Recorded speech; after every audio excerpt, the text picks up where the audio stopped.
নমস্কার, দেখছেন Kolkata TV digital. আপনাদের সঙ্গে রয়েছি আমি ঋষিকেশ।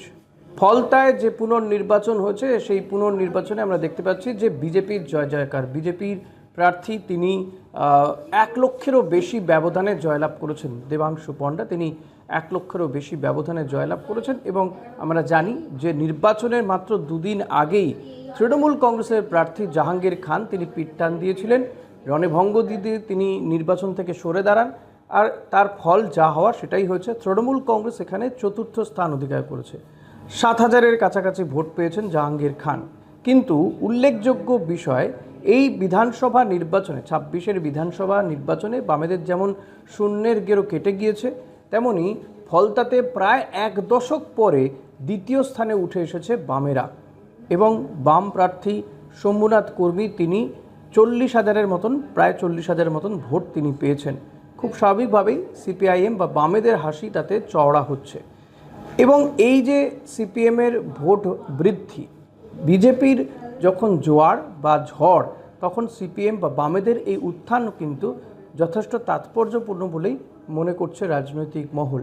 কিভাবে সিপিএমের উত্থান হলো? অনেকেই মনে করছেন যেহেতু তৃণমূল প্রার্থী সরে দাঁড়িয়েছেন, ফলত বিজেপি বিরোধী এবং তৃণমূল বিরোধী যে ভোট ব্যাংক, বা যেটা তৃণমূলেরও ভোট ব্যাংক ছিল, বিশেষ করে ফলতা ওই অঞ্চলে যে সংখ্যালঘু ভোট, সেই ভোটটা অনেকাংশে বামেদের দিকে শিফট করে গিয়েছে।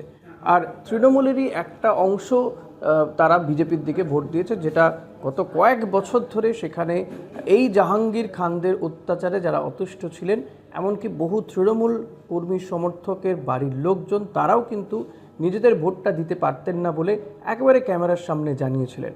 এই ফলতাতে পুনর্নির্বাচন হওয়ার কারণ, গত 29শে এপ্রিল ফলতাতে ভোট হয়েছিল, কিন্তু সেই ভোটে বিস্তর কারচুপি হয়েছে। ভাবুন, এই বিপুল পরিমাণ কেন্দ্রীয় বাহিনী, তার মধ্যেও সেখানে ভোট করতে গিয়ে দেখা গিয়েছে যে ইভিএমে সেলোটেপ লাগিয়ে দেওয়া হচ্ছে, কোথাও টেপ লাগিয়ে দেওয়া হচ্ছে তৃণমূল ছাড়া অন্যান্য প্রতীকগুলোতে, এবং ভোট লুঠের অভিযোগ ছিল তৃণমূল কংগ্রেসের বিরুদ্ধে।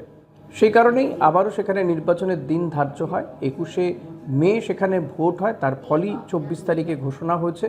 এবং এই ভোটের দুদিন আগে থেকেই জাহাঙ্গীর খান তিনি সরে দাঁড়ান।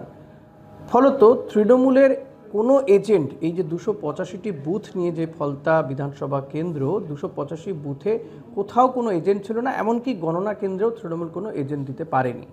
আর তার ফলস্বরূপ যা হচ্ছে একেবারে ভরাডুবি। যেখানে এই যে ফলতা বিধানসভা কেন্দ্র, আমরা দেখেছি যে 2024-এর লোকসভা নির্বাচনে 1 লক্ষেরও বেশি লিড দিয়েছিল এখান থেকে তৃণমূল কংগ্রেসের সর্বভারতীয় সাধারণ সম্পাদক অভিষেক বন্দ্যোপাধ্যায়কে। সেই ফলতাতেই 1 লক্ষেরও বেশি ব্যবধানে জয়লাভ করেছেন বিজেপি প্রার্থী। আর এখানে বামেদের এই যে উত্থান, প্রায় 40,000 ভোট পাওয়া, এটা কিন্তু যথেষ্টই গুরুত্বপূর্ণ এবং বামেরা এটাকে আগামী দিনে তারা এটাকে তাদের উত্থানের ক্ষেত্রে এটাকে যথেষ্ট পজিটিভভাবেই দেখছে বলে মনে করছে রাজনৈতিক মহল।